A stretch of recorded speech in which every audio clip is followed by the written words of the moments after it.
We back at it. Calisthenics 101. I'm driving to the gym right now, heading there right now to get this work in. Train my body, work on my front lever, work on my handstands, hit some pull-ups. Just to give you guys a brief introduction of, one of my hobbies, calisthenics. I'm not too much on lifting weights like that. I can, but we just finna work out on just improving our body, improving our mind.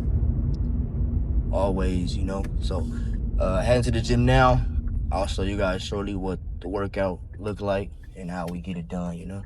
Sometimes I feel so high, sometimes I feel so low, But I'm never gonna stop, cause it's all I know. Long drives alone. We active in this place now. Let's get it started, C4. 24. C4.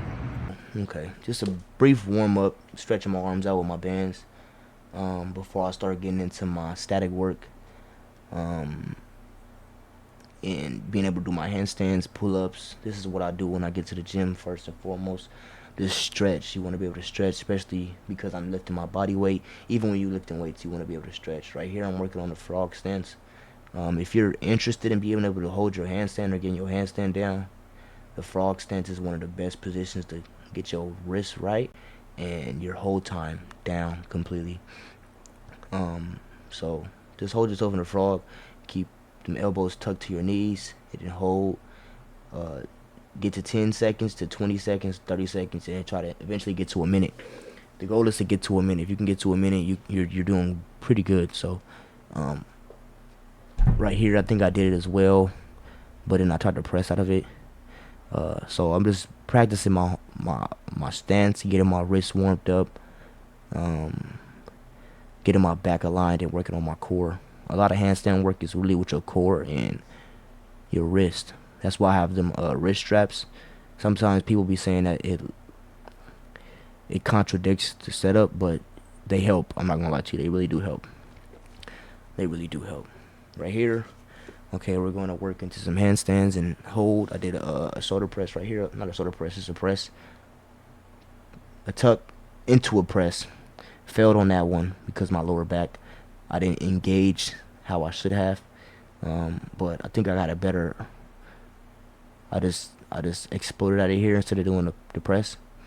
Holding my body pretty well. Got to work more on using my wrist instead of using my elbows and tucking them in. That's why you can see right now I'm saying do my wrist like that, going forward, back and forth. Use your wrist more than anything. I'm going to invest in some bigger handstand bars. I want to get the ones that go higher and eventually get the longer wood ones on the floor, and probably get some metal ones as well with like a wider grip.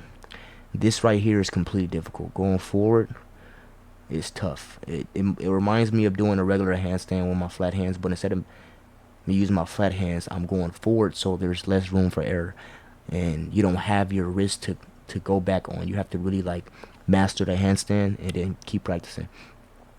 Right here, I just exploded into it. Press, press, press. Pretty good, not bad. And just keep going. Another reason why I'm doing a voiceover is because the gym was completely loud, like very loud. So it was packed too. At night it gets very packed. So doing some push-ups here to just work on my shoulder strength, get my chest pumping, get that little pump in. Push-ups really help getting that pump in for sure. I love calisthenics, bro. You get the best lean workout you can ask for, instead of lifting weights, which is cool too. But as you can see, I'm pretty cut. I'm not too big, not too small, but I'm just slowly growing day by day. Right here, working on some muscle ups. I did a couple pull-ups on the other bar, but right here, this is the easiest one. It's on the squat rack. I just took these weights off and took the bar down. Gym etiquette, man. Please re-rack your weights, man. Just please re-rack your weights. It saves a lot of time for everybody, and this is respectful at the end of the day. But everybody's not as transparent, cool like you, I guess. I'm just playing, but just it's a respect thing. They even got signs in the gym that say re-rack your weights, but some people don't do it. Right here, just stretching my shoulders out, getting ready to do a couple muscle ups. I think I did 5 right here before I switched the profile to the side.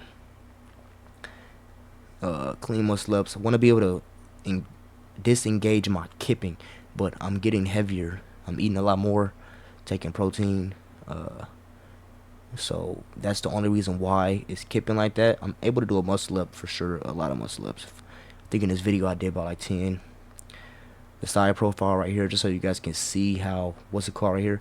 I try to do a chin muscle up, but unfortunately my arms were already engaged and my lats were tight, so it's like, damn.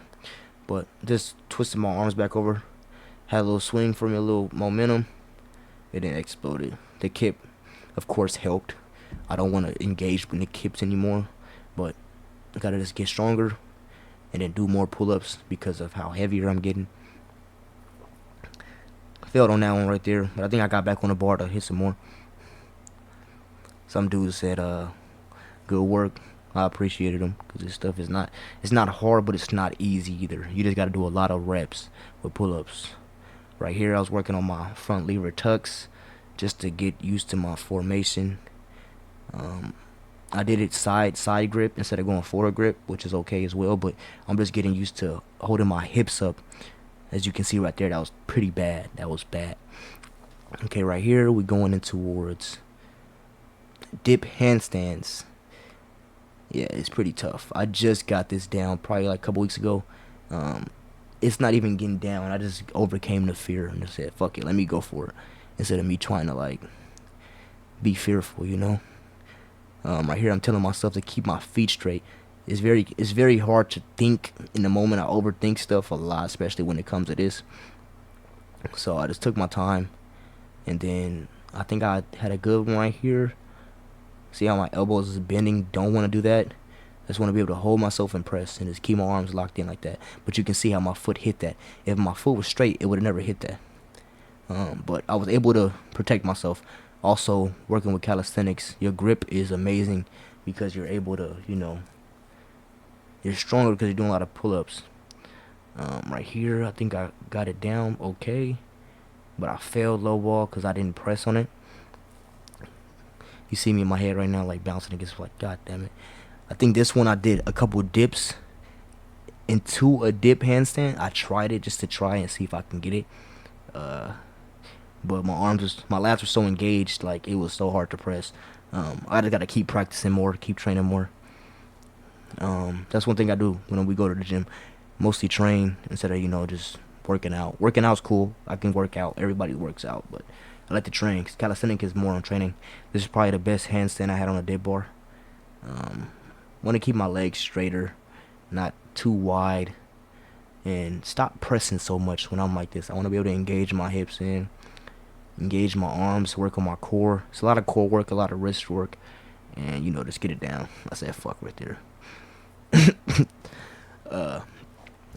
Back to the static with these small ass bars. I'm about to get some big ones. I'm about to invest in some bigger ones.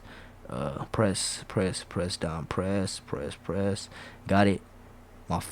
My leg bended right here, which me overextending. I have to be able to work on different like variations of holding my legs up instead of jumping to conclusion and moving forward and bailing out. Don't want to bail out. I know I'm not the only one that does this. Sits in the gym and just freaking contemplate. Trust me, and I know I need a haircut. Just leave me alone. I'm in my wolfing phase right now. I'm trying to lock in. Don't need a haircut right now. Lock in. So I think this one was a press into a handstand. Yeah, I did a tuck to a press, work in, lock out, and just hold myself. But you see how my arms are bending. Don't want to do that. Don't want to do that. Eventually, I want to get that planche down too. But instead of me working on the planche, let me work on my front lever to work on my hips that way, and work on the form because the planche is way harder than a front lever, in my opinion, just because of the way my body is. And me trying this front grip handstand right here again, it's tough, very tough. It's just less room for error, so that's the only reason why I say it's tough. Completely different than working on the side grips. Okay, this one right here, I think I was working on front levers right here. I think I did a couple leg ups just to get my hips warmed up. I gotta work more on my knees and keeping them straight. But once again, I'm getting heavier, so I gotta get back into doing more of these. I started off doing these a lot. I have a strong core. Um, just want to be able to engage my core more and be able to tuck my hips. I learned this from a dude that's pretty damn near good at doing front levers, like real good. Um, and he just told me to work on the form, and then you see how my arms are on the not the side grip but the regular grip, and just keep holding it. Um, I'm gonna pause the video here though. This is the goal I want to be able to get to and keep my hips engaged. It's very like ironic how they say when you're in the air, pretend to be humping, like not necessarily, humping, but it's the same formation. You want to be able to like keep your hips up. It's very ironic, but it's a part of the game, especially with front levers, and especially if you got bad hips like myself. You want to be able to hold yourself in the air and keep yourself like stabilized. And it's you putting more pressure on your lats than your legs. Your lats are where the strength is holding your body up like this. So it's a process though. It's not easy, but with more training, I'm able to get it down and just keep practicing on it. And don't give up on it. Continuing this work, I just think I switched to a different side angle just to see see my form and just work on how my hips are. This was pretty good right here. Just want to keep my hips up engaged. You see how my hips starting to tuck? Not good. Want to be able to keep my hips engaged. Tried right there, but it's very hard. It's not easy, but eventually I'll get it down. Probably the end of the workout right here, but just the pause section on the last little part. Another side profile of what I want it to be looking like, and then whenever I can engage my hips and work on keep my lat strength up there, I can be able to get this down and not gonna eventually skip ahead and say I can master the front lever, but eventually I'll get way better at it. And instead of me just jumping the gun, I can keep improving and then eventually get it done. But yeah, that's the end of the video. I'm gonna keep it small, keep it short. Introduction to Calisthenics 101. One of my hobbies I love to do. Also, play basketball. Very informational. Day trade. I do a lot of other things, so I just keep stuff simple. Just want to give a brief introduction to myself and keep this journey going. I know I posted a couple videos last year, but I wasn't as consistent. 2026, the goal is to be consistent. I love to make content, love to post stuff, and instead of me doing it on social media, why not do it on YouTube? I always did gaming on YouTube, but let's start doing my lifestyle. Keep it simple, and not doing no female content. What it's 95% of YouTube, unless niggas is really doing some informational stuff. Workout stuff is on there too. It's in my algorithm, but not everybody algorithm like mine. So, but appreciate you guys watching. Like, comment, and subscribe. There will be a lot more coming. Just stay tuned. Thank you.